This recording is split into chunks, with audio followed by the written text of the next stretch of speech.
Call to order. Good evening, everyone. Welcome to the regular board meeting of the Halton Catholic District School Board on Tuesday, October 17th, 2023. Please note that this meeting is being live streamed and will also be posted on the board's YouTube channel. Trustees, in order to be recognized, please use the hand up feature in Teams to be automatically placed in queue. And please remember to turn your desk mics on when you speak. Also, please remember if you speak when you're not recognized or when you do not have the floor, your mics will be muted. Item 1.1, land acknowledgement, opening prayer, Our Father, and the national anthem. I will now ask staff to please lead us off with the land acknowledgement.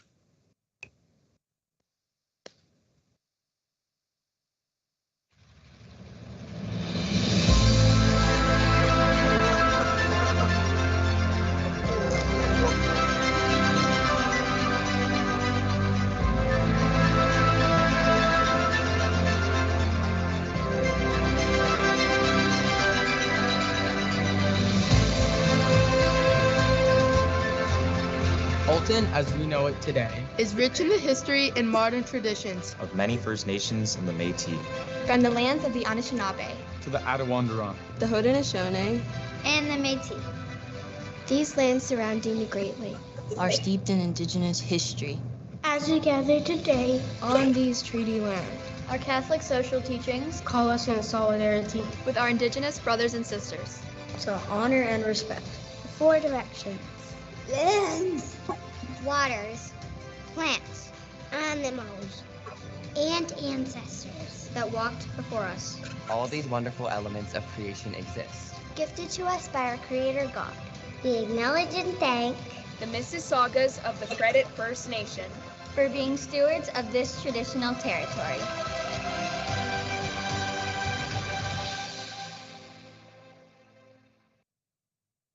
Thank you. Trustee Chua, could you please lead us in the opening prayer, the Our Father, and the national anthem? If everyone could please join me in the sign of our faith, in the name of the Father, Son, Holy Spirit. Amen. Dear God, we give thanks to you and our Lord and Savior, Jesus Christ, for another beautiful day with our loved ones and everyone here.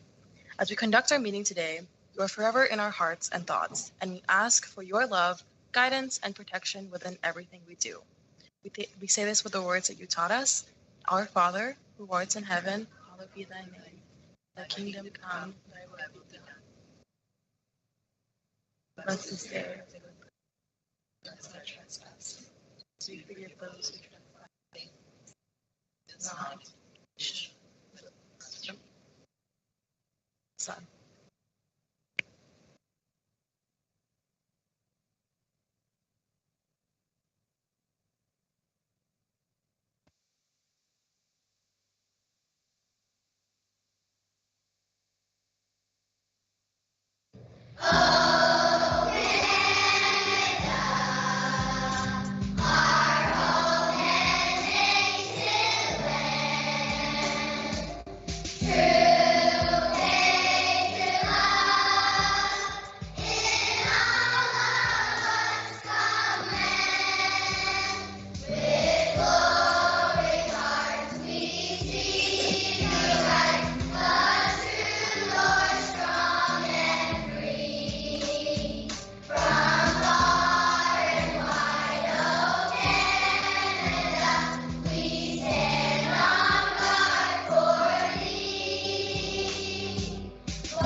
Thank you, Trustee Chua. Item 1.2, motions arising from in-camera. There was a motion from the in-camera session which will require a vote in the public session. Can we put the motion up, please?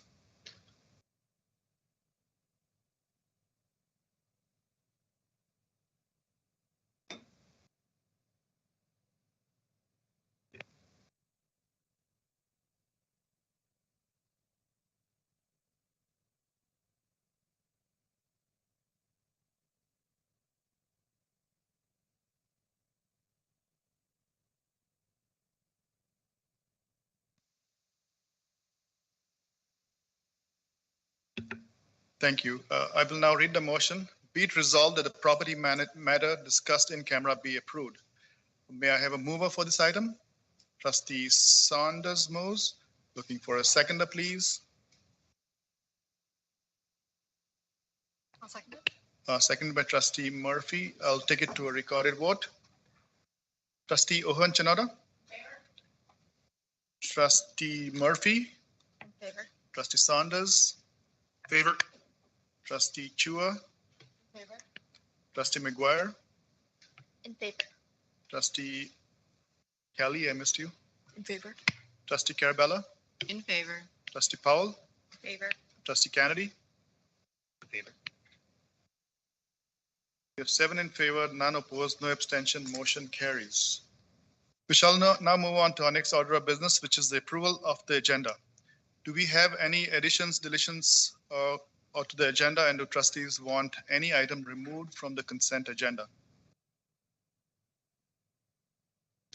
Seeing none, may I have a motion to approve the agenda?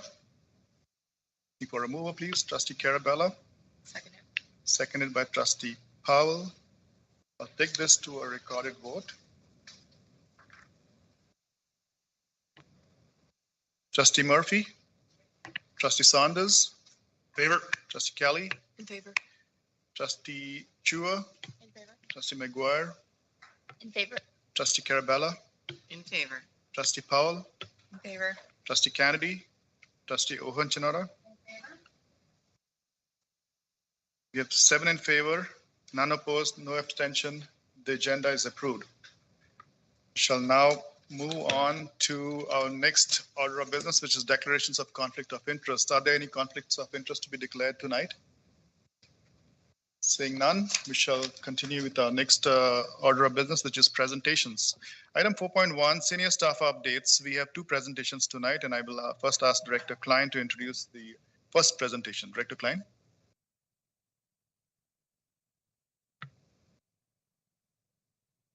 Thank you, Mr. Chair. Certainly the faith development in our board is of paramount importance.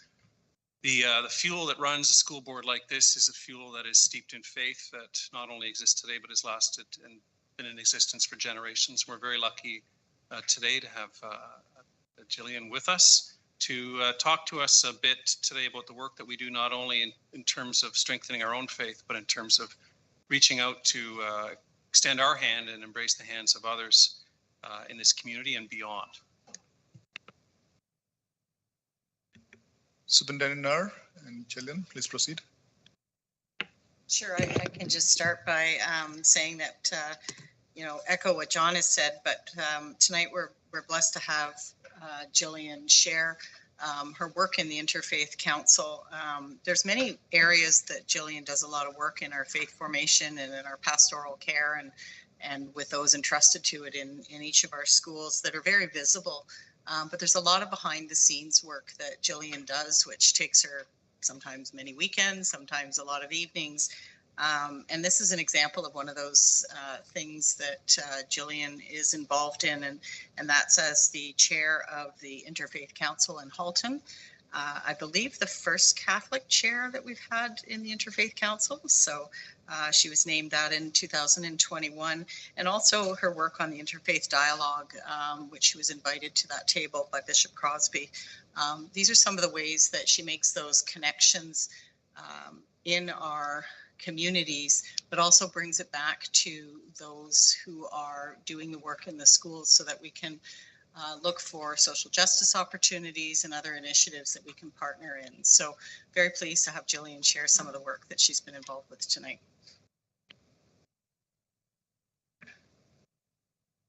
Thank you, Mr. Chair.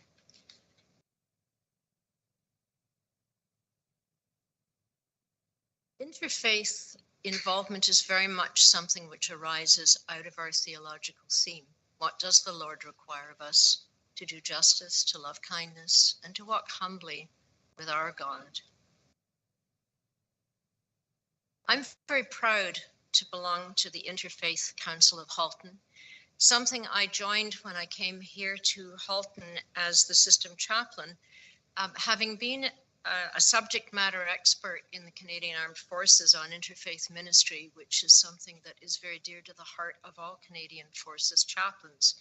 I joined to expand our board's presence. I discovered that the Halton board was a member, and I thought that it was very appropriate for us to be there also.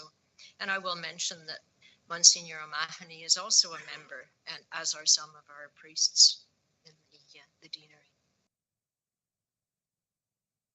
The Interfaith Council of Halton was formed after the events of September 11th, 2001, in response to the recognized need for greater awareness and understanding amongst the people of our increasingly diverse community.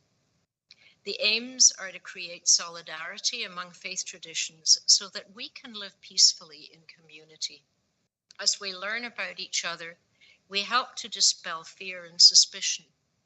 And current members include Baha'is, Christians, Catholics, Orthodox, members of many Protestant traditions, Hindus, Jews, Muslims, Sikhs, and Zoroastrians.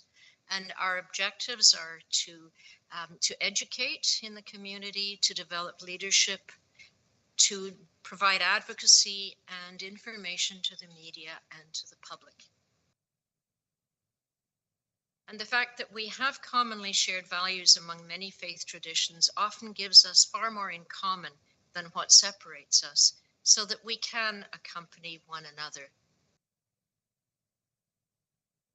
We are called to be inclusive people within our faith tradition, and Nostra Aetate, the document in our time, and Nostra Aetate is the Latin name by which the Second Vatican Council's declaration on the relation of the Church to non-Christian religions is known, formalized an expanded attitude of dialogue and respect towards the major non-Christian religions of the world, particularly Judaism, Islam, Hinduism, and Buddhism. Pope Francis continues to model dialogue with other faith groups very strongly, both ecumenically, meaning with other Christian groups, and interfaith with leaders of non-Christian faith groups. Pope John XXIII was a very strong advocate of dialogue and invited other faith leaders to the Second Vatican Council. And as in anything else in the church, it sometimes takes a little bit of time for an idea to gain momentum. And so it is that more than 50 years after the writing of Nostra Aetate, we are actually starting to do some development in this area.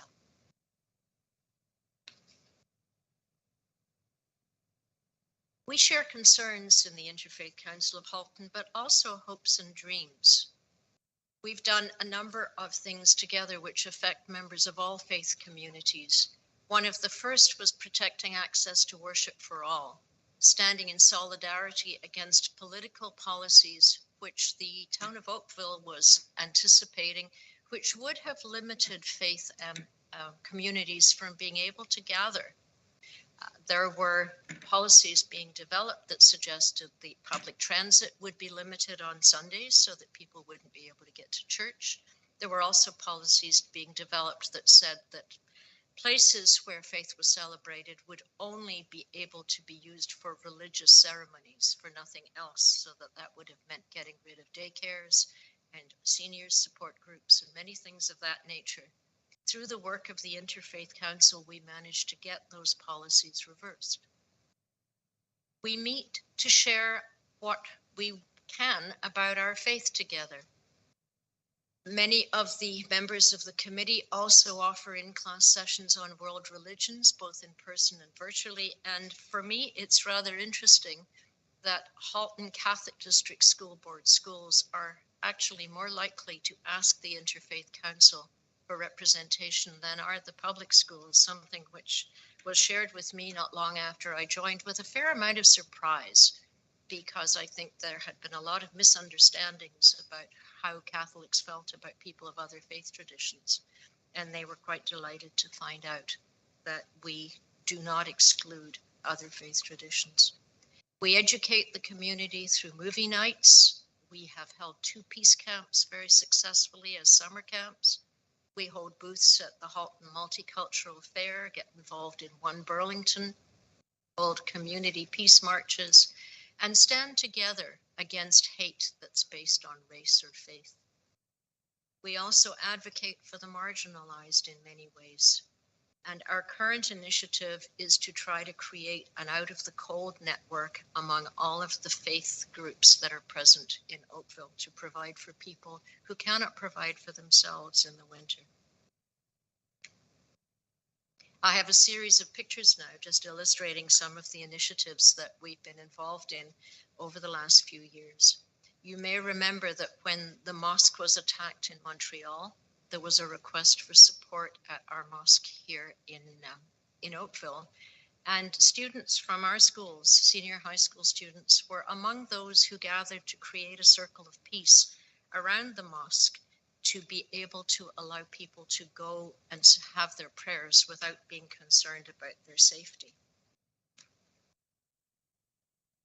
The first interfaith peace camp in Halton in July of 2018 was an incredible success. It was based on an initiative that had been tried in London previously, and with their help, we managed to get this going. Saw more students than we had anticipated and a lot of contribution from several of the faith communities and also by the Halton Police Services. We always have a senior police officer at one of our meetings, and the police services provided us with facilities, support, and funding to be able to do this. In Interfaith Harmony Week, which takes place every year in February, we generally have a movie screening of a film which gets us together to talk about the things that can divide us and discuss how we can stop those things from being divisions and use them to build bridges. We get people thinking and talking together. Then again in July 2020, we held another children's peace camp. And in this one, we involved people from a group called Greening Sacred Spaces, which highlighted the fact that ecology and the concern for our world is common to all of our faith groups, something that we all do together. We stand up against discrimination and hate-based attacks. In July of 2021, there were quite a number of attacks against members of the Asian community in the Oakville area as they were being held responsible for all of the problems associated with COVID. A sign was designed called Hate Has No Home Here, and the Interfaith Council took up the responsibility of distributing this and making sure that it got out into the community, and it was incredibly successful.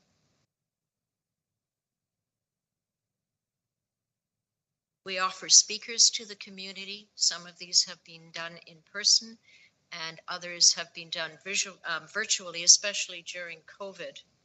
Some of the speakers are very well-known people. Rosalind Franken speaks about her parents who were survivors of the Jewish concentration camps in Europe. But we've also had speakers on a number of other areas. We had a caregiver talking about day farm programs for people with cognitive difficulties. And this is something which we met to discuss as an interfaith group, because all of our communities have elderly people with difficulties. All of us have concerns about where these people can be supported appropriately. We also made a field trip to Grandmother's Voice, and we've had university speakers on a number of interfaith topics. In March of 2022, we met to pray for the Ukraine, and you may recognize behind the masks there Father Mike Loza from St. Joseph's Ukrainian Catholic Church. I'm standing behind him, hiding behind a black mask, and the people on either side of me are Vita Rosen from the Baha'i community and Praveen Lata Sharma, who is a member of the Hindu community. We gathered to pray for peace, because prayer is something that we all do and we all agree on. Many of the things that we do are also quite joyful. So here we are lighting Hanukkah candles at Shari Bethel Synagogue in December 18th of 2022. And there are so many of us, we don't quite fit around the menorah, but we all managed to get our hands on the servant candle that is used to light the first candle on the menorah. This is a group celebrating Black History Month during Interfaith Harmony Week at Shari Bethel with food and the Canadian Caribbean Association. And this is a group that has also reached out to us in a number of occasions to be able to provide food, even in our schools, to some of our children who might not have food on weekends. And we tend to have a lot of fun as we reach out to those in need. And here we are brainstorming over food as we talk about our Out of the Cold program.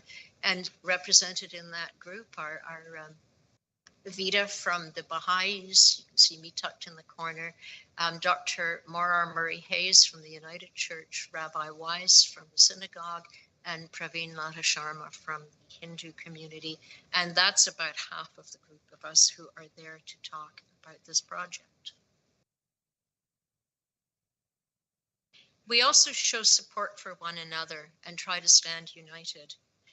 And standing up for peace in the face of violence is one of the things that our community is really committed to. It's interesting that the Muslim community was among the first to step up in support of the synagogue in Oakville with the most recent hostilities in Israel and Gaza. And in my position as chair of the Interfaith Council, while I was trying to cook a turkey on Thanksgiving Sunday, I was also writing news releases that were going to go out, and what is on the screen right now is part of one of the news releases that we prepared.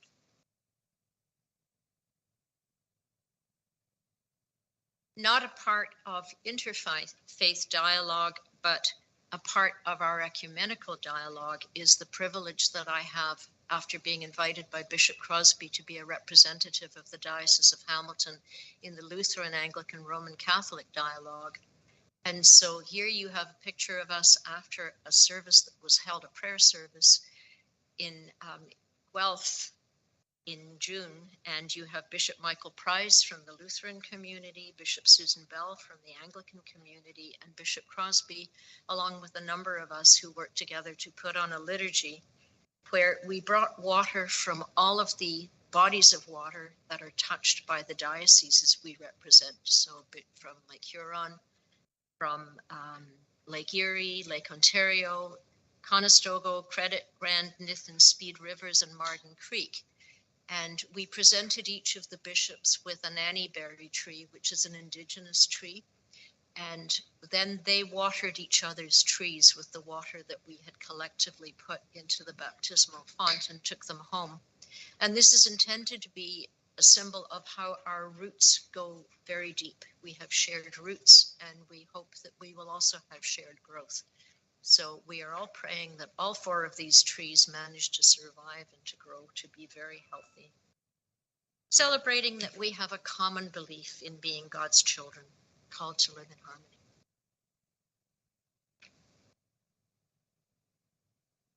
harmony. Thank you, Gillian, for your presentation. I shall now open up the floor to trustees for questions. First up is Trustee Ohan Chinara. You have a hand up. Thank you, through you, Mr. Chair. Gillian, you are just such a gift. Like going through this presentation, it's just amazing, and we're so lucky to have you, and the interfaith community is so lucky to have you. So thank you very much for everything you do, and writing speech releases while you're cooking a turkey. So thank you. Thank you, Trustee Ohan Chinara. Up next is Trustee Chua. Trustee Chua, you have the floor. Thank you, Mr. Chair, through you.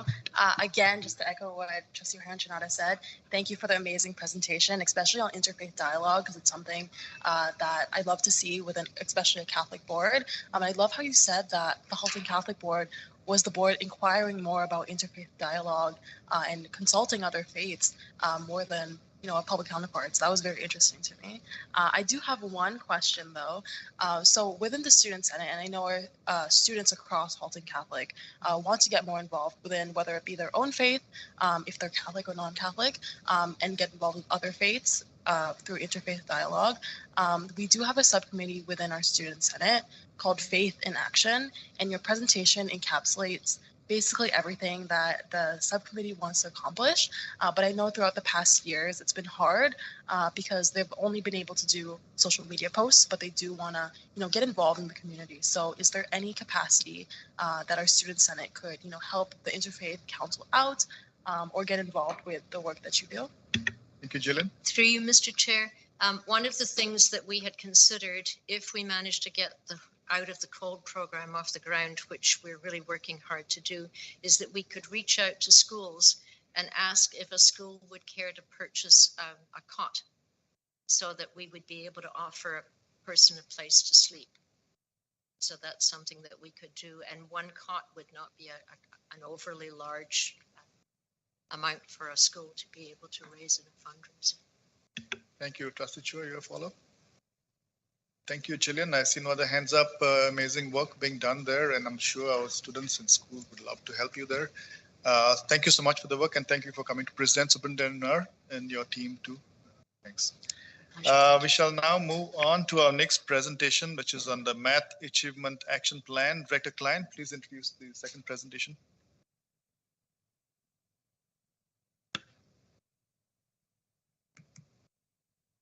Everything's open.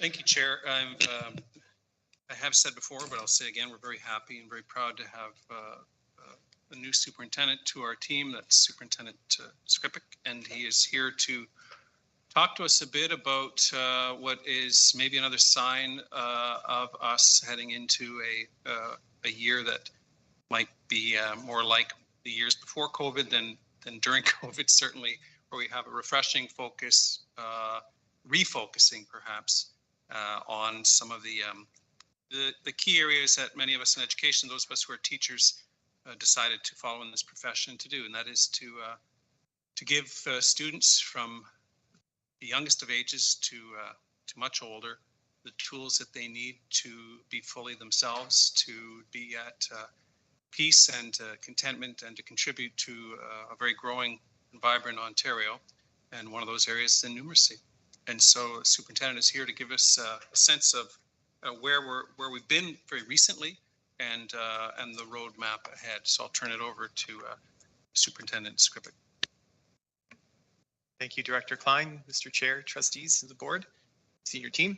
I'd be remiss if I didn't introduce Andrea Turkett.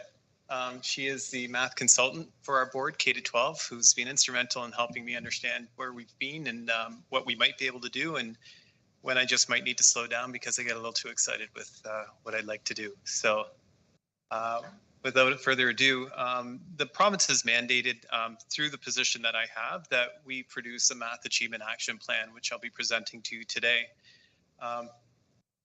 In the next slide, you'll notice at the very top there's a taking action in mathematics. There's a look for us that the province has asked us to kind of consider as we begin our implementation. Within this plan, they've asked us to consider their strategies, which is how we were informed in ours. Three main goals were identified by the province, which is what we've used to help us understand and guide us in our decision making here.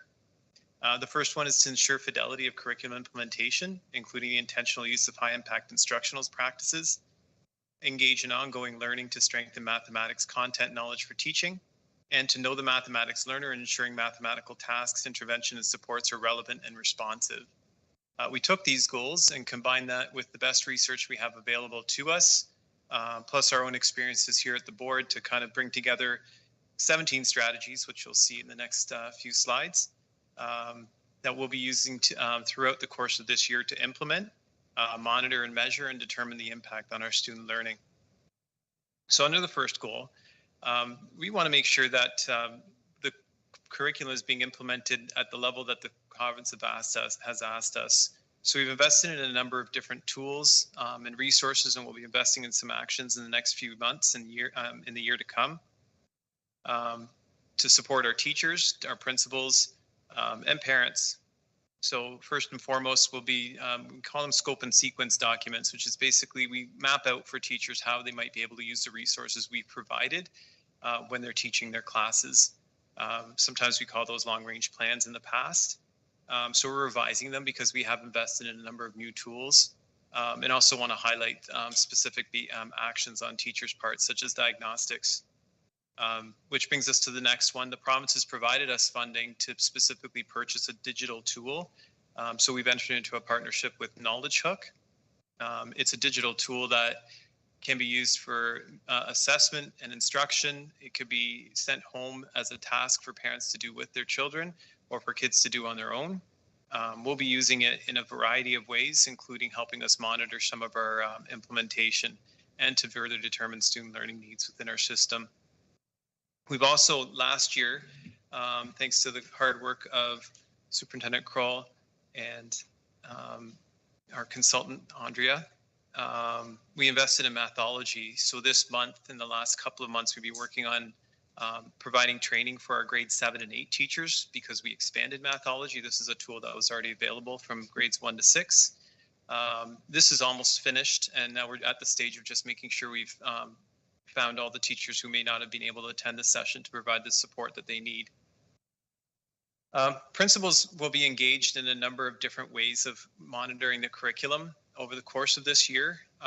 We'll be asking them to take a look in the classrooms, taking a look at schedules. As you might know, the province has mandated that we provide 300 minutes of instruction for our students a week in mathematics. So we're going to be asking principals to take a look in the next few weeks to make sure that those minutes are adjusted in the schedule and reflected per the provincial guidance. We'll also be taking a look at how resources are being used to determine whether these are the best resources we have, or maybe we might be looking at other things in the future. Plus, we'll also be taking a look at some of the assessments that teachers use in the classroom. Next, part of the taking a look at some of the assessments teachers use, we know that from the research, collaborative work amongst teachers is probably some of the most productive work that we get in terms of professional development. So teams of teachers will work together to take a look at some of the assessments. That could look like a grade 4 to 6 group. So the junior teachers would get together and say, let's take a look at how we've written out how our kids wrote a test on multiplication over grades 4, 5, and 6, and see if our practices are aligning, determine any kind of needs and next steps that we might be considering. So under the next goal, we're looking to engage in ongoing learning on mathematics content knowledge for teaching. This is perhaps probably one of my biggest passions in math pedagogy. We know from the research that teacher self-efficacy, that means a teacher's feeling about themselves as a teacher and that they know their impact on the learners, has one of the most tremendous impacts on students in the classroom. And that feeling of self-efficacy is really truly developed through what we call pedagogical content knowledge. And that is not just the knowledge of how to do the math, but actually how students learn the math, which is a very different type of process. So we'll be putting a tremendous amount of focus this year on developing teachers' content knowledge, pedagogical content knowledge specifically. So for instance, we're creating a collaborative cross-panel cycle of learning for our teachers in grades 7, 8, and 9. We'll be bringing together our grade 9 teachers together with our grade 7 and 8 teachers over a specific concept. So from all the work we've done, I've been meeting with all the department heads across our district in the last little while. They've kind of identified a few high-level issues that they say, you know, if we could just work on this. So we've determined that fractions will likely be the one that we'll be working on quite a bit. The research is quite interesting on fractions. They've identified people even at the college level as really struggling with this concept. So it doesn't hurt to do it. And it probably means that we have a little bit of work here to do at the education level. And it's not to say that kids aren't learning fractions well already. They likely are. There's just a few things that we need to kind of brush up on so that things begin to make more sense for the kids. So that'll be taking place sometime in November to May. Likely in the next few weeks, we'll be already starting up our process there.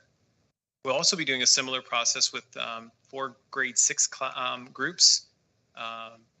Our consultant will be bringing these groups together. We'll likely be picking, once again, a concept that we know our kids traditionally are struggling with. Previous iterations of this, in my experience, has been multiplication, but we might try to align our priorities here. And if we're doing fractions in grades 7 to 9, it's a strong likelihood that we might pick that as our concept as well. I'll also be taking the lead in working with a group of principals later on this year, kind of give some feedback, assistance, knowledge from my own experiences in terms of what it might look like to support their teachers in the classroom and what it really means to be an instructional lead. We're also looking to make sure that we can maximize the outcomes of our PA days, and that may mean sometimes bringing together group teachers. So in this instance, bringing all the math teachers together on a PA day so we can focus specifically on numeracy goals. More of that to come, and you'll likely be hearing about it shortly. Plus, we also want to make sure that we've engaged one of the parties in this journey, and I know for some of the reasons why our children tend to be very successful is because of the families. And I know that parents are always asking, what can I do at home? And we're hoping to provide some of those services for parents so that they can understand. I'm working with our manager in communications to kind of develop that communications plans for our website, possibly through Twitter and other means that we think are great, including providing information for principals, including their newsletters. In our third goal, we are looking at knowing the mathematics learner and making sure that the tasks that we're providing them are relevant, responsive. I'm happy to say that EQAO has taken a great interest in our board, thanks to the great work in our research team. We produced some great information where we cross-referenced our census data with how our students did in EQAO and took a look at disproportionalities, meaning, are all our students having equitable outcomes when it comes to writing EQAO? And we'll be using that data to help determine the priorities that we're using and where we're providing specific services in our schools. There's an example I'll provide in a second there.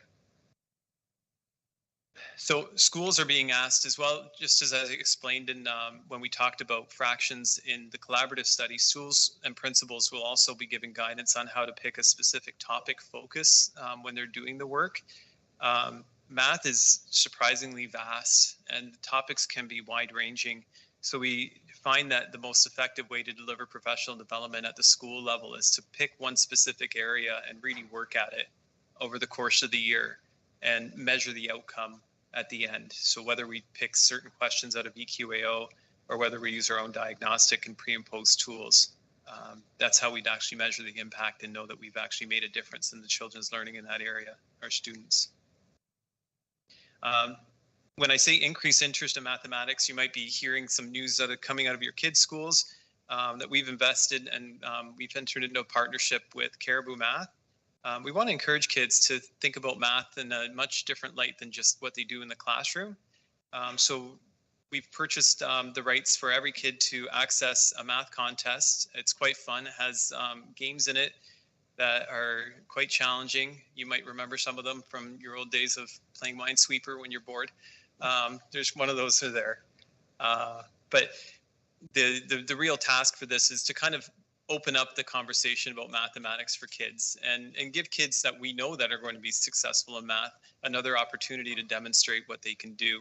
But we've given clear requests to the principals that this is not meant just for the high achieving students, but we want all students to try these out because we believe that all students will benefit from trying different ways of thinking about mathematics.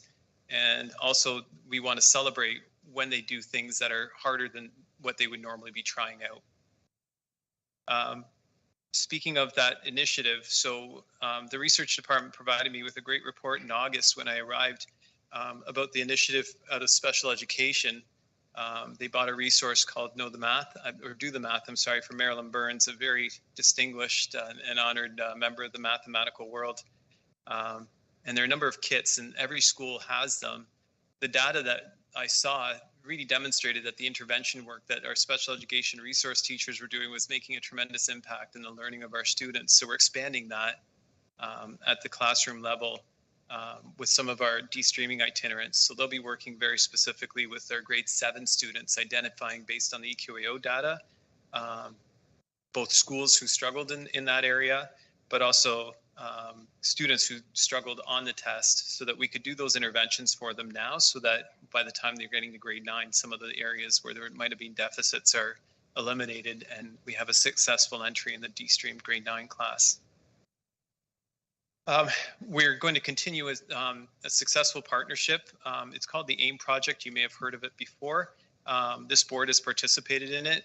There's a number of researchers out there really taking a look at some of the key indicators of a student who may be successful or who may be struggling in mathematics at an early age.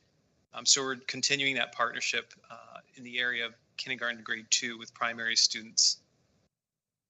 I'm also happy to say that we'll be teaming up with our human resources supports in our board, along with our consultants, to make sure that we've highlighted important months and provide resources that can support those months. So Black History Month in February, Treaty Month in part of Treaty Recognition Week in November, and also in June, which is Indigenous Heritage Month. So we're going to make sure that we have resources ready to go. And some of them I'm rather excited about, which I'll be happy to share in future sessions with you. And last but not least, the province, as you know, through the Student Achievement Plan, they're asking for us to be using different data points in order to analyze how our students are doing, including attendance data. So we're putting together a metric for teacher, or we're putting together a plan for principals to implement to help them with the monitoring of these pieces and their student achievement plan. This is my report. I'm happy to answer any questions at this time. Thank you, Superintendent Skripek. Before we move on to trustees and for questions or comments, I just want to ask all trustees and staff to please mute your phones. I can hear some dings around. So thank you for that. And we shall now go down the speakers list. We have a couple of speakers here. Trustee Saunders, you have the floor. Thank you for your presentation. Through you, Mr. Chair. Can you tell me, sort of in the environment of de-streaming, how do we help kids that are struggling in math, and how do we help kids that are high achievers? What do we have in place to accommodate those? Because I'm assuming they're all in sort of the same classroom, sort of in the middle. So I'm just wondering what the plan is to work with those sort of extremes. Superintendent Skripek. Thank you, Mr. Chair. Through you. That's a great question. We always begin with using diagnostic data and any information that we have available to us. So likely the very first touch point that we do is working through our grade 8 teachers and the transition plans that have been provided. We identify students that are going to need extra supports. Also, the special education team is probably one of the first touch points on top of that, because any students that we know who already have individual education plans, those are already brought to the attention of the teachers through that work. The second phase of that is then the teacher begins the instructional plan. And this is part of the work I've been doing in meeting with department heads. How are we supporting our kids in de-streaming? There's also the student success teachers who come in and do individual work with students, and sometimes they'll do work with the students inside of the school. And if there's other classes that we've identified and additional supports needed, we also have 2 de-streaming itinerants who work around this board right now. In the last little while, what we've identified is any teachers who are new to grade 9 de-streaming or who are new to teaching, those are the first teachers who are getting their support, because we want to make sure they're starting off on a successful career and getting supported in the way they need, but also helping identify those students. So the grade 9 initiative, the cross-panel initiative, the 789 one that I've identified, that's part of that work is going to be to help teachers use diagnostic tools that we have to then identify the needs within the students and model different practices that we might use. So for example, you might use small group instruction within your classroom. You've given everybody else a task to do. Say, I'm going to work with this group of students today. Our de-streaming itinerants, that's going to be part of their work, is to go in and support those students. So if we know there's a concept students are struggling with, we're going to try to wrestle that one to the ground over the course of this year. Thank you. Trustee Saunders, you have follow-up? Thank you, Trustee Saunders. Actually, there was only one speaker. I see more speakers now. Up next is Trustee Carabella. You have your hand up. You have the floor. Thank you, Mr. Chair. Just to follow up on Trustee Saunders' question, because what about the students that are achieving? You were talking a lot about students who need help. What about the ones who are already achieving? What's there for them? So, and that's actually part of the reason for the investment in the math competitions and the discussions with the grade 9 teachers. How do we support all of our students and give them an extra push and a leg up? And that's one of the reasons for that. And it's not just going to be Caribou Math. I'm remiss in saying that we're also going to be supporting the implementation of University of Waterloo Math Contest as well, which we traditionally have done. And, there's lots to celebrate in our board in that area. I'm hoping to shine a light on these so that students can see the successes that we have within our board, and parents and all of our trustees here, so you can kind of see that like we're doing tremendously well in that area, and I suspect there's some great achievements that we could be celebrating shortly. Thank you. Trustee Carabella, follow up? That's fine, thank you. Thank you, Trustee Carabella. Up next is Trustee Kennedy. You have the floor. Thank you, through you, Mr. Chair. Regarding students who are achieving, is there an opportunity for them to tutor maybe students who maybe need some help in math as part of their, I believe it's 40 hours of community service? Could that be an option? Superintendent Skripek. Thank you, Mr. Chair. Absolutely. I'll talk to principals. I believe that might already be in action. Our consultant's nodding yes. There's a peer tutoring program at all the schools, right? Or yeah, so there's there is opportunities. I can confirm with you a little at a later date that is happening, but that I understand these are things that are going on a regular basis. Thank you, Trustee Kennedy. You have a follow-up? Yeah, just regarding the EQAO scores, I assume that's how we're measuring some of the successes, would be how the scores are moving, I believe you mentioned. Is there a way at the individual level to track a student from grade 3 to grade 6 to grade 9, their math scores and how they're doing for that period, if they're with us during that entire period, and then to target that student to provide individual help instead of looking at just the broad number? Is that something we can do? Superintendent Skripek. Thank you. I could address it in the EQAO report, but I'm happy to address it here too. Normally, I'd say yes, and typically you would have a report that would show you cohort data. So yes, there is a way that we track it, and yes, we do take a look. The challenge of this year in particular and the next couple of years is there's some data that we just can't really use or is not even available because the students didn't write EQAO that time. So we do typically do that, and that is, one of the first areas of priority that we do is take a look at our grade 3 students and take a look at how they're doing, and then start talking to principals and itinerant supports as to how we can support those students. Thank you. Up next, Trustee Carabella, you have the floor. Thank you, Mr. Chair. I just wanted to ask, because I missed when you said how many minutes of math. You made some comment about how many minutes. I just didn't catch the number. Superintendent Skripek. So, thank you, Mr. Chair. In elementary grades 1 to 8, the mandate is 300 minutes, and classes can be no shorter than 40 minutes, but the recommended time, allotted time, is 60. So it is allowed to have 40-minute periods, but in the course of the week, a 5-day cycle, a teacher must have 300 minutes in math instruction. Thank you, Trustee Carabella. You have a follow-up? I have another question. Just regarding mathology, you talked about mathology, and I just, what exactly does that do differently? How does it help? Right, Superintendent. Thanks, Mr. Chair.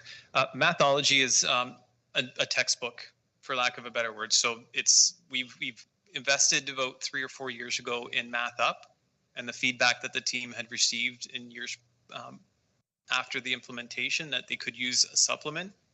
So our consultants did some research and some work and found that Mathology would be likely the best supplement to the programming.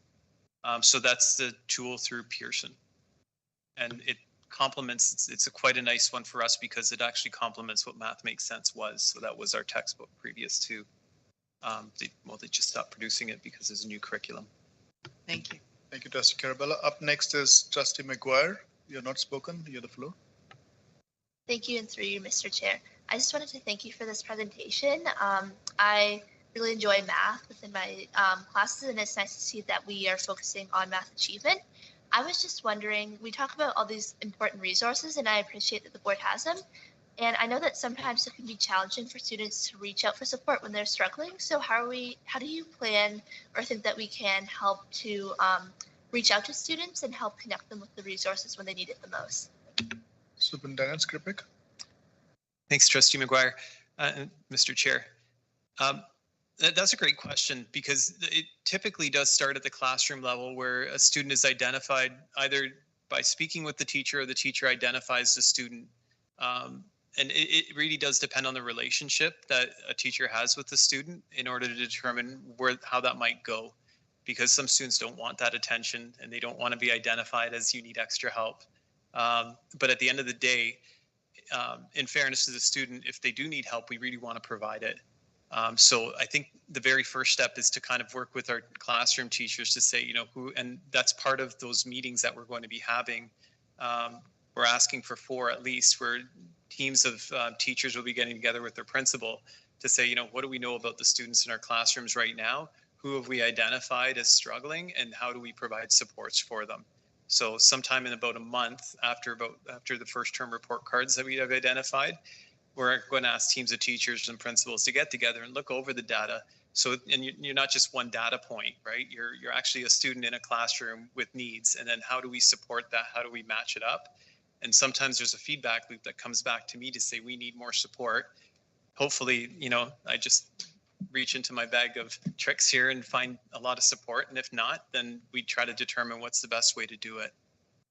And sometimes we use other data, like the data we already have from EQAO from June, but we'll be relying heavily on what we're hearing from on the ground in a immediate process.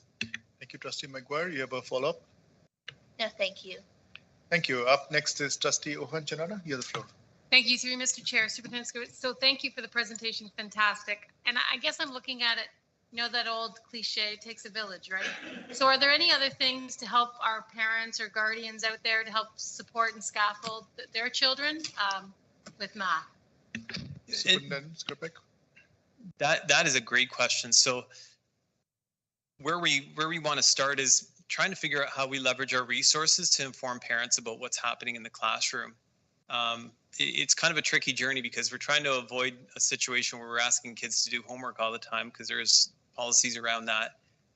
But what we are trying to do is to inform what's happening. So that's where I'm hoping to kind of leverage tools like Knowledge Hook to provide some extra resources that kids can do at home with their parents so they can see it. But on top of that, I'm really hoping that we can work in tandem with our principals when they're producing their newsletters or providing information to parents, that we can provide some tips and tricks on high priority items, like try this at home.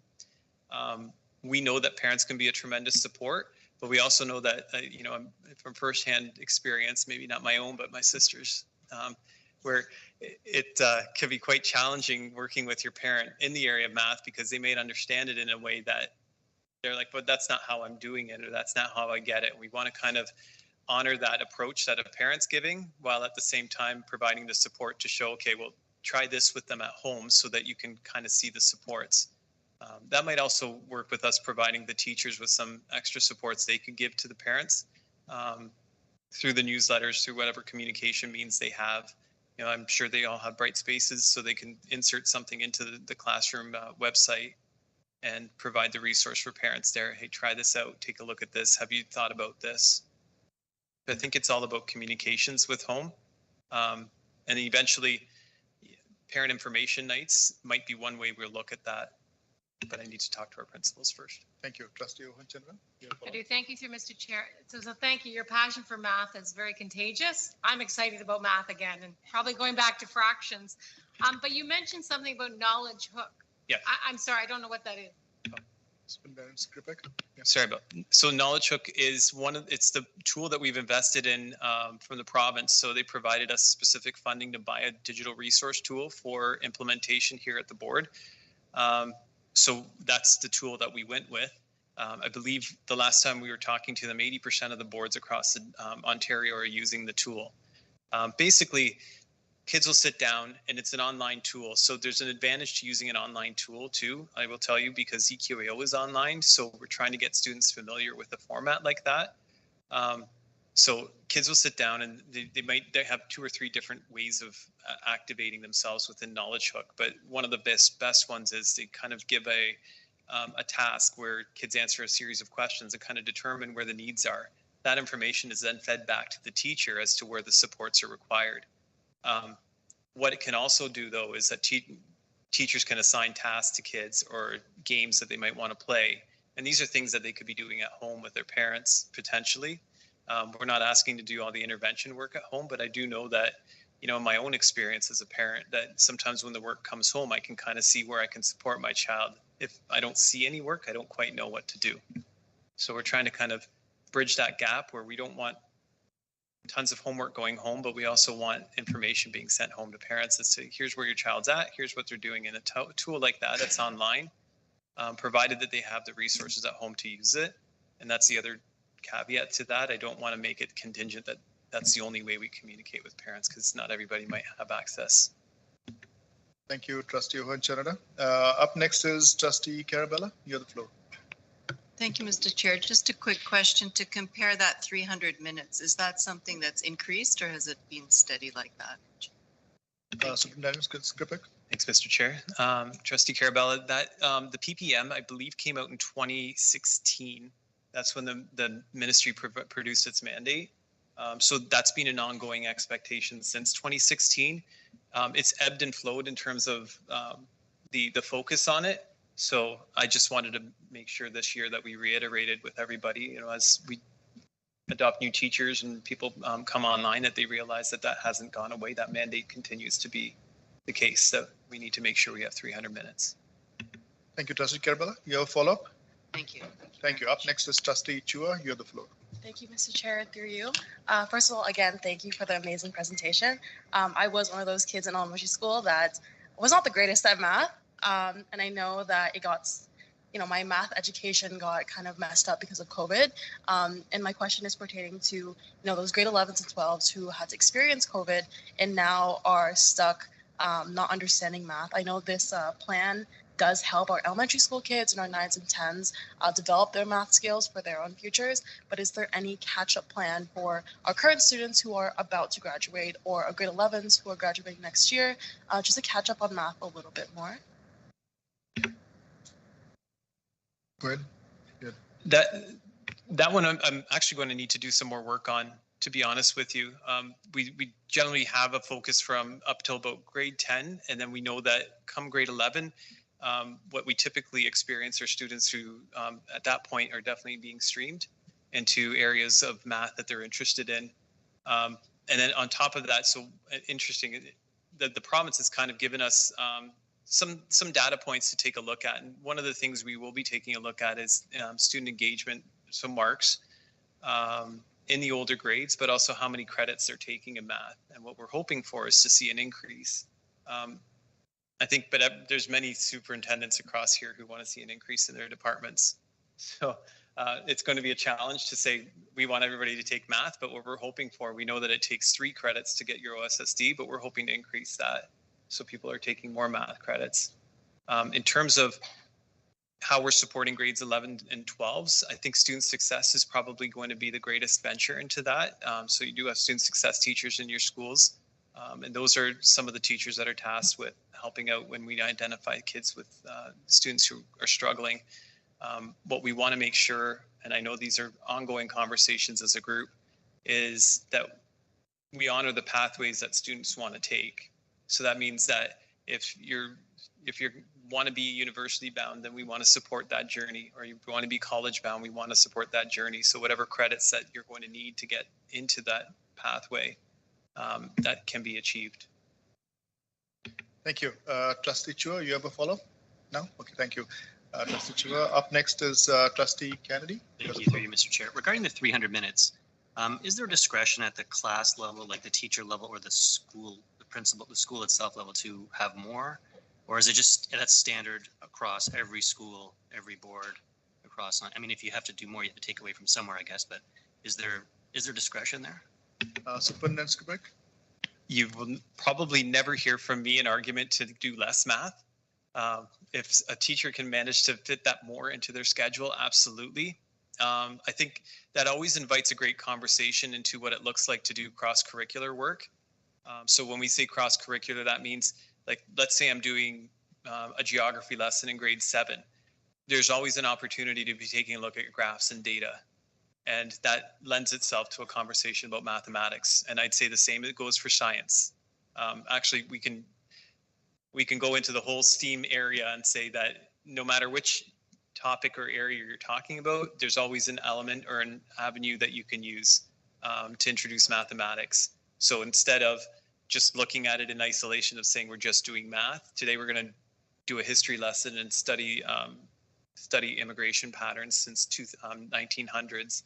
by using a graph, or we might construct a graph together. So that's a great opportunity for teachers to do that. And they can, like, honestly, they could do like 300 minutes of math for me, so I'll be okay with that. Thank you, Trustee Kennedy. Follow? Is that, I think that's a great idea. Is that something you can, like, promote? That cross-sectional, I think is the word.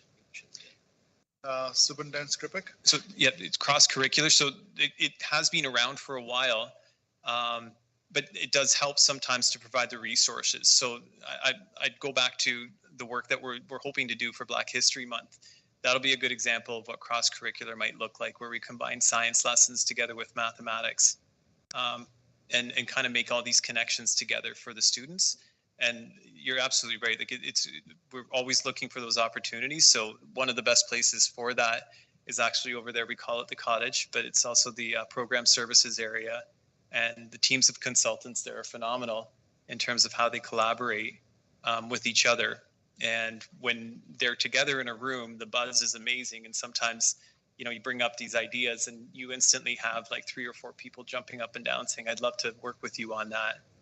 So those are the types of projects and work that we'd love to keep promoting so that we have resources to provide. Thank you, Trustee Kennedy, and thank you, trustees, for all those questions on math. Superintendent Skripek, thank you for sharing the goals and the plan for moving forward. And your presentation was very informative, and thank you, Andrea, for the work you do in the background too. Thanks so much for your presentation. Thank you. I'll see everybody in a little bit when we talk about EQAO. Thank you. Up next, our next order of business is delegations, and we have no delegations tonight. Moving forward is the consent agenda. Item number 6, the following items have been agreed upon at the agenda approval to stay on the consent agenda. Action items 6.1.1 and 6.1.2, which is the policy action reports. It's on your screen. 6.2 is noted items. So trustees, there will be a single motion to approve the action items you see on the screen. There will be no discussion, and there will be no discussion on the noted items as well. So I will read the motion. Resolved that the Halton Catholic District School Board approve consent agenda items 6.1.1 and 6.1.2 on October 17, 2023 as submitted. May I have a mover for this item? Looking for a mover, please. Trustee Kelly, secondary by Trustee Powell. I'll take this to a recorded vote. Trustee Saunders. Favor. Trustee Kelly. In favor. Trustee Chua. In favor. Trustee McGuire. In favor. Trustee Carabella. In favor. Trustee Powell. Favor. Trustee Kennedy. In favor. Trustee Ohan Chanara. In favor. Trustee Murphy. In favor. We have 7 in favor, none opposed, no abstention. Motion carries. Our next order of business is, one second, let me skip over.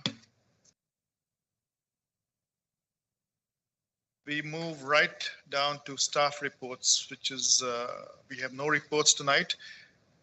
We move on to item 11. Our next order of business is information items. 11.1, Director's Report. Director Klein, please present your report. Your update. Sure.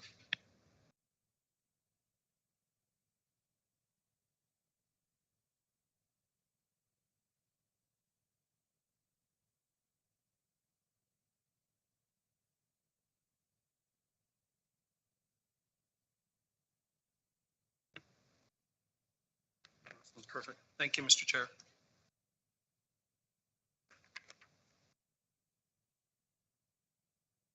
Good. This is really a completion of the last time we met to look at the Better Schools and Student Outcomes Act, and we had an introductory to some of the reforms, I suppose, within that. So the first couple of slides will remind us of what that act is about. And the focus in terms of priorities, of course, achievement and learning outcomes of the core academic skills. We've just seen a bit earlier about how math has a renewed focus, preparation of students for future success, student engagement, and well-being. Of course, we know this is something that should be reflected in the multi-year strategic plan and the student achievement plan. And our timing, as we said earlier, is quite good for that, because we should have that MSYP or MYSP done within the next month or two. These are the things we didn't necessarily get to the last time. It is a fairly broad act, and it's an act that is more or less evolving as we speak.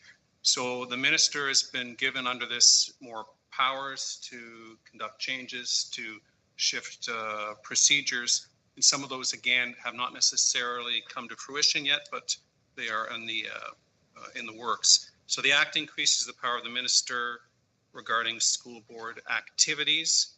Amendments increase regulatory authority to establish policies and guidelines. Not that that wasn't already under there. I think in terms of administrative and procedural activities, it just moves things a little more smoothly. So that would be things like student achievement, to review the revision of curricula areas. And again, those things were done, but it would allow a little bit of speed on those. Required training for board members, including those of us who are trustees and supervisory officers and directors. So it can require training in certain areas, depending on what the minister would like. The revisions also give would also attend to school board's communications with parents and guardians. We saw that a bit in terms of PA days and extra focus on the timeliness of those and the clarity of those. And student mental health is another area as well. In terms of school board property, which has always been an interest to the minister can impose new reporting requirements on boards regarding information on the condition of school property and sites, as well as the plans for the sale, the lease, the acquisition, or the disposition of property.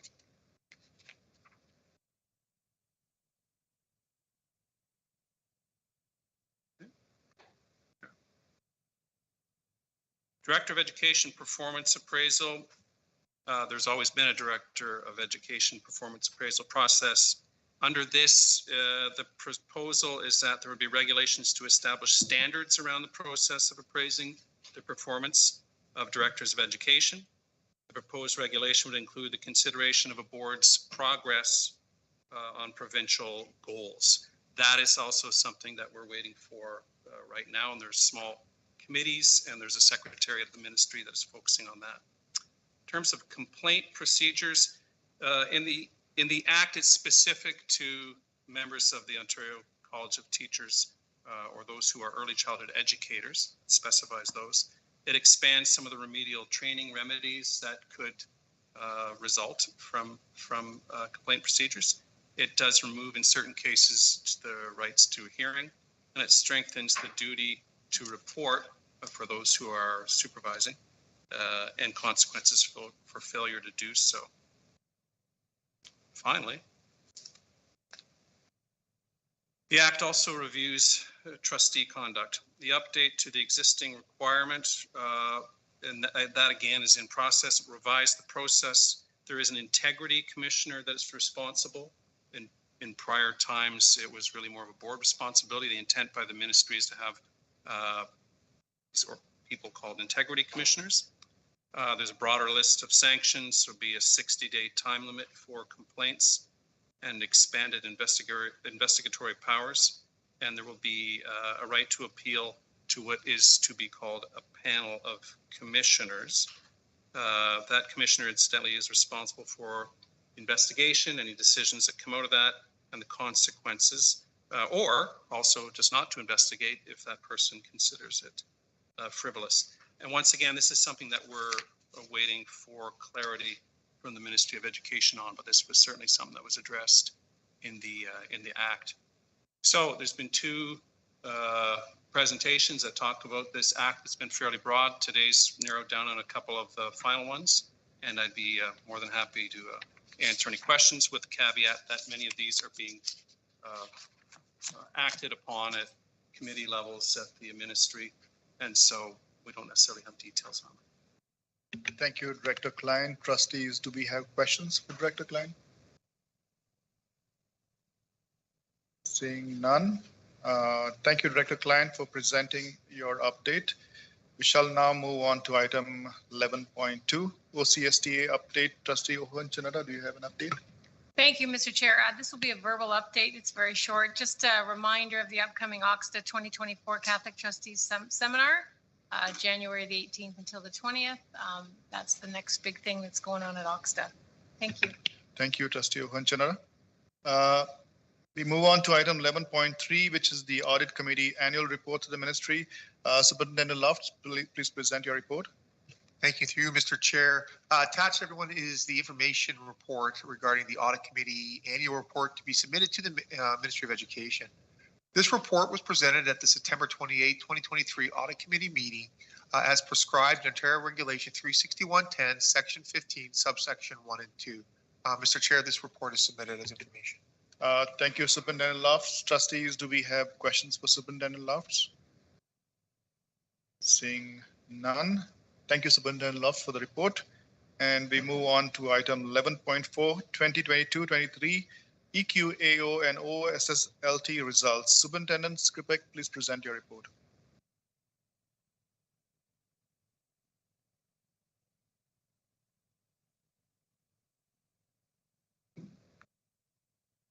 I'm back. Thank you, Mr. Chair. Pleased to present an information report regarding this year's EQAO data.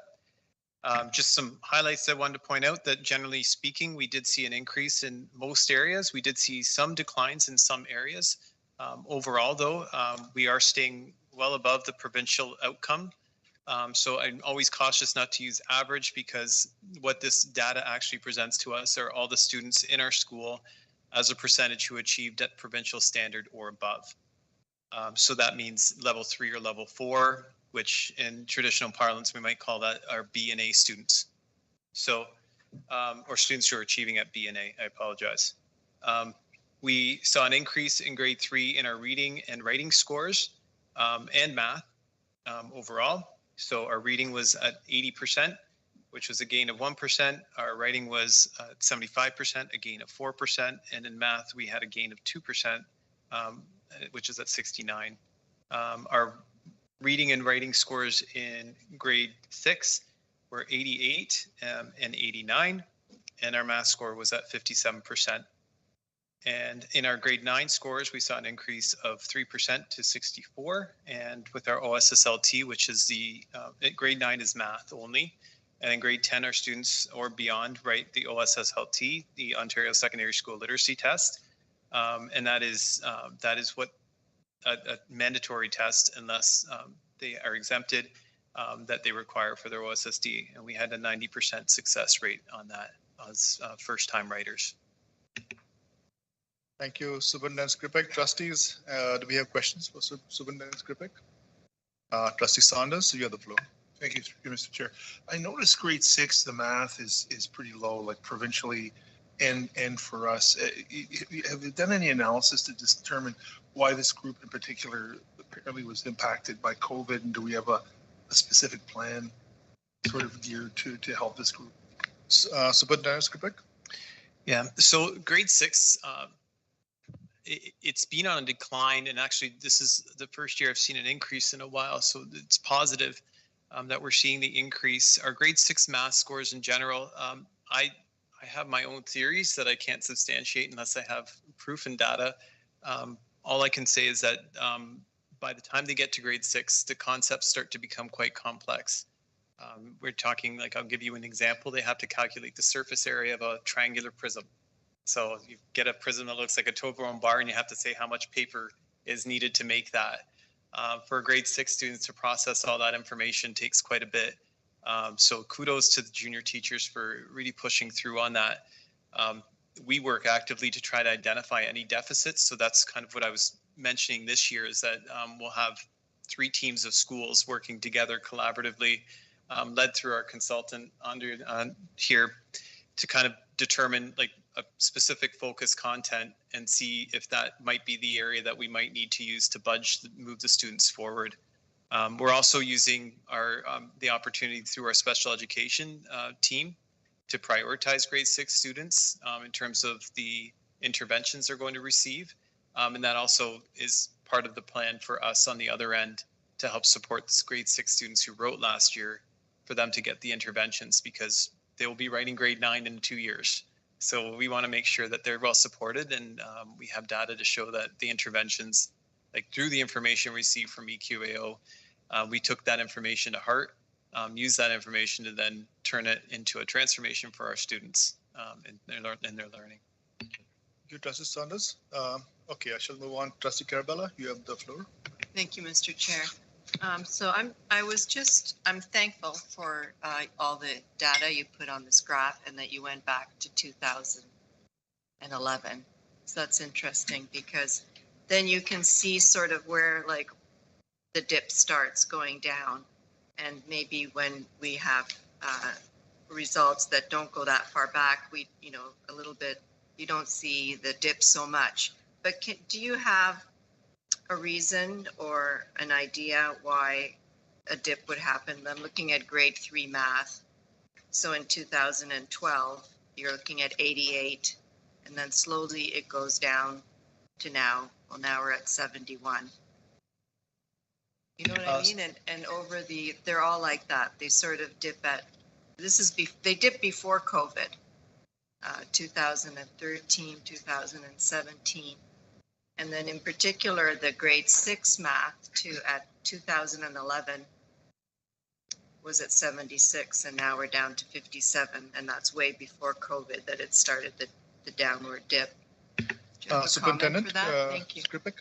Thank you, Mr. Chair, and through you, Trustee Carabella.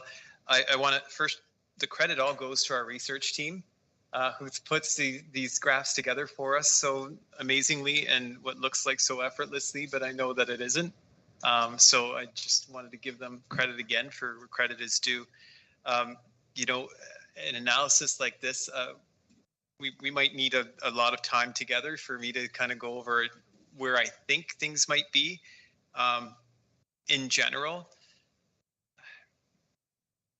math is always an interesting subject. And then when we take a look at certain trends and certain priorities in terms of where we're talking implementation, we might sometimes find that we're doing, just like right now, we're doing an implementation of literacy. So a new curriculum comes out and all of a sudden people are paying a little bit more attention to literacy than they are to math. We've been paying quite a bit more, putting quite a bit more focused attention to mathematics since about 2015-16. If I remember, the province said, you know, we got to end the decline. And that's when the renewed math strategy came out. What explains the deficit? It would be speculative at best to tell you that. But what I can tell you is that we're working hard on our end to make sure, because these scores are reflective of the curriculum in the classroom. And we're making sure that teachers are very familiar with the curriculum and that everything that they're doing in the classroom is reflective of that. There are challenges, and particularly right now, what you probably would be noticing the most is we need to make sure that we identify any kind of gaps, as Trustee Chua mentioned to us as well, of students who've gone through the COVID cycle, and are we confident that they're okay and that those effects are now starting to remediate? But we know that when a student comes in slightly behind in their learning, it's going to take a little bit more work than what you would normally have. So a lot more intervention work, a lot more precision and timing. But I'm reasonably confident that with stability in our students and future, and for our teachers as well, that we'll see some positive results. But I don't like using a crystal ball in these types of tests because there's a lot of factors that are out of my control. So I'll just ask Director Klein to add a few more comments. I'm going to turn to Superintendent Kroll to see, since program was his portfolio, he might be able to add a little more to this. Thank you. Sure. Thank you. Through you, Mr. Chair. Good evening, trustees. When we met with the ministry last year, one of the things that they wanted us to sort of make sure that we understood and were communicating out was that the test that started last year, we're using a completely different format. So it wasn't pencil and paper anymore. It's an electronic tool that's used now for collecting, and it's based on a different curriculum.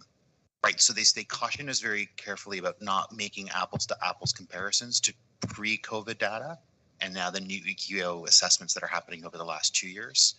And I believe strongly that one of the reasons why the curriculum was changed was because of the continual decline in math scores for the province over the last number of years pre-COVID. And that was one of the impetus for the change in the math curriculum. So I think that, as you saw and you noted, it's HCSDSB data declining in concert with provincial data declining, which I think again led to that reason for changing the math curriculum. And as Superintendent Skripek noted, it's nice to see that we're now seeing an increase in a number of our areas. Thank you. Thank you. Trustee Carabella, you have a follow-up? A little bit different is regarding de-streaming. Have you noticed any results affecting our EQA test results with the new de-streaming? Superintendent Skripek? Yeah, so just as Superintendent Kroll just mentioned, this is very different data than we traditionally would be used to in our grade 9, because previous to this, data would be reported as academic and applied. And now we have all students writing, save for a few who are taking a different course. But now we've combined all of their data together into one course. So this is the very beginning of the new journey that we're seeing. And we're, as Superintendent Kroll, love that you already mentioned it, as we work through a new curriculum and teachers become familiar with it, you know, we use tools like EQAO to kind of learn from, okay, where do we need to continue to work, and where might we have missed something in the curriculum that identifies a specific goal that we interpreted differently, and now we see a different question. So that's just in the next 3 years, the curriculum will remain consistent, and the approach should be, we're working with all those teams right now, as I kind of mentioned in the math plan. Thank you. Thank you. Up next is Trustee Kennedy. Thank you, through you, Mr. Chair. Just regarding grade 3 writing, so the long-term trend is kind of going downwards, but we had a good year last year. I'm just wondering, we talked a lot about math today. We have seems like a comprehensive plan going forward. Do we have any plans in place for writing, specifically at the grade 3 level? The new act is math, reading, and writing. Is there anything we've been given from the ministry, any tools, or any plans we have about writing and improving the writing scores for grade 3 students? Sure, I'll start, then I'll bounce it over to Superintendent Kroll. That is another example of what was a long-awaited curricula to change. And again, like math, it's one that is based on a lot of current research in terms of development and pedagogy. So that has changed quite a bit. I'll turn it over to a lot of the focus now is on K-2. So you've hit a sweet spot there, a dark area in terms of curriculum. But I'll turn it over to Superintendent Kroll. Yeah, thank you. And through you, Mr. Chair, thanks for pointing that out. That is important data, and it's something that we've been focusing on over the last few years with our early literacy itinerants. So we do have people that are specifically going into classrooms, working alongside classroom teachers to work on reading assessments, language assessments with students to identify those that are struggling. We used tutoring money last year to be able to sort of fund those positions, and the ministry's provided us funding this year for those positions. And one of the things that I'm proud of over the last couple of years is that we, based on the Right to Read report, based on the things that we had heard around the ministry curriculum potentially changing, we've been ahead of it. So we've implemented the changes that we anticipated were coming in the curriculum last year, in terms of the flyleaf assessments that we're doing, sort of grade 1 through 3, the teacher training that we did for grade 1 and 2 last year, and now grade 3 training that just completed last week. So we've been trying to get ahead of this because we knew the change was coming. And I think the work that's being done by our early literacy itinerants with our HCDSP teachers is being very well received by our teachers, especially when they're faced with a new curriculum document that came out late May for implementation in September. The fact that we've got boots on the ground, people in the classrooms, being able to support them, we're getting lots and lots of positive feedback. So yeah, that's definitely an area of focus for us, early grade 3 reading and writing, and those students that are going to be writing those tests within the next couple of years. Thank you, Superintendent Kroll. Trustee Kennedy, do you have any other? Seeing no other hands up, thank you, Superintendent Skripek, for presenting this report on EQA and OSSLT results. Thank you so much. Thank you very much. We shall now move on to item 11.5, construction report. Superintendent Merrick, please present your report. Thank you, Mr. Chair. And through you, we have the construction report for October. So we have 3 projects to update on. The first being the Milton number 3 future home of St. Kateri Secondary School. As you can see from the photos, we're on to the 4th floor now, working the 4th floor on the east section, doing the masonry work there. And the roof joists are in the photos there. They're just starting to go in on the west section, but they're almost all complete now. All the gym roof joists are in now as well. So we're almost at the top now. Roof joists going on for the 4th floor roof in the later part of the month. And then we're on with finishing off the masonry and doing the roofing materials to get us watertight before the winter weather sets in. Next up, we have Milton number 9 elementary school. You can see the 2nd floor masonry is almost complete now. We have some of the steel joists installed in the gym, and there's some asphalt and site works ongoing there. It's a bit of a muddy site, so the asphalt is a welcome site to keep us out of the mud there. In the next month, finishing off the masonry and doing the open web steel joists on the 2nd floor before we get on with mechanical and electrical inside the building. And then lastly, we have the North Oakville number 4 project.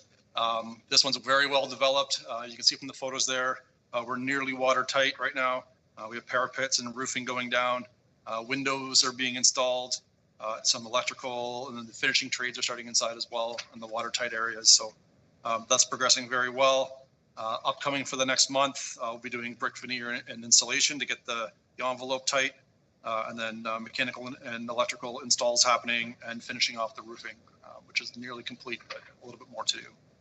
So happy to take any questions from trustees on those 3 projects. Thank you, Superintendent Merrick. Trustees, do we have questions for Superintendent Merrick? Trustee Saunders, you have a hand up. Through you, Mr. Chair. Superintendent Merrick, how are we doing in terms of costs? Are we staying within the envelope, or are we running deficits or surpluses? I'm just wondering how things are kind of playing out, you know, with the change in expense. You know, things are more expensive and stuff. Superintendent Merrick. Thank you, Mr. Chair, and through you. We're doing well on the costs on all 3 of them. Although I'll remind trustees, I guess it would have been prior to many of the trustees that are on the table now being here. The ministry funded it at a certain benchmark level, maybe it's many years ago, which obviously wasn't enough through a lot of the inflation that we've seen in the past number of years. So we went back to the ministry and got more funding for the project. So we're within the adjusted funding, but obviously well beyond what the original funding was at. That was based on, you know, it was kind of pre-COVID or early COVID terms. Thank you, Trustee Saunders. No other hands up. Superintendent Merrick, I have a question here. Are the projects on schedule? At least they appear to be on schedule. Yeah, they are right now. We're targeting all of them for September 2024. The 2 elementary schools are, they're tracking very well. I'm looking at, kind of March to May finalization for those. The one that's still going to be a challenge is the high school in Milton. We're trying to do a 24 to 28 month build in about 19 to 20 months. So a lot of compression there. The biggest task right now is going to get watertight before the winter weather sets in, which will give us a fighting chance for next September. So that's where we're focusing now. And that's, takes up a lot of our time right there. Thank you, Superintendent Merrick. So no other hands up. So we shall move on to our next order of business, which is the open question period. Director Klein, do we have any questions submitted for tonight? No, we don't. Thank you, Director Klein. We shall move on to our next item, which is in camera. We have to go in camera.